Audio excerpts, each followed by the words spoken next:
మామయ్య మనీ ఇప్పటి నుంచి రెగ్యులర్గా చర్చికి వస్తాడంట. మీతో మాట్లాడడానికి భయపడుతున్నాడు. That's really good money. అయినా నాతో మాట్లాడడానికి భయం ఎందుకు? ఐఎమ్ సారీ అన్న, బ్యాడ్ ఫ్రెండ్షిప్ వల్ల మందిరానికి దూరమయ్యానన్న. నా లేనిపోని బెట్టింగ్స్ అవి ఇవి అని అప్పుల్లో కూరుకుపోయానన్న.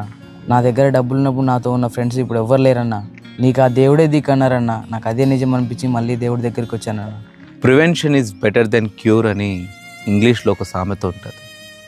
ముందు జాగ్రత్త పడడం వైద్యం కంటే కూడా మెరుగైన విషయం అంట.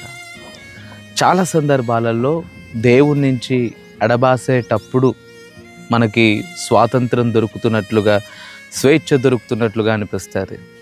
కానీ ప్రమాదంలో చిక్కుబడిన తర్వాత మనం ఇంతకాలం అనుభవించింది స్వేచ్ఛ కాదు, విచ్చలవిడితనపు జీవితము అని అర్థమవుతుంది. ఓ వ్యక్తిని నాశనం చేయటానికి అపవాది వాడే ఒక ప్రధానమైన తంత్రం ఏంటో తెలుసా? ఎప్పుడైనా ఏదైనా క్రూర మృగము ఒక జంతువును వేటాడిన తర్వాత అది మంద నుంచి ఆ జంతువుని దూరంగా తీసుకెళ్ళి తినేస్తుంది, అక్కడే తినదు. అలాగే సాతాను కూడా ఓ వ్యక్తిని నాశనం చేయడానికంటే ముందు ఆ వ్యక్తిని మందకు అనగా సంఘానికి, తన కాపరికి దూరం చేస్తాడు. ఆ తర్వాత నాశనం చేస్తాడు.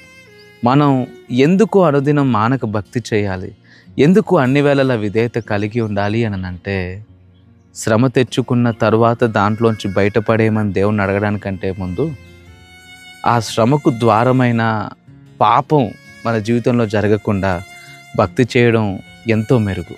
నీకోసం ప్రార్థన చేస్తాం, దేవుడు కార్యం చేస్తారు.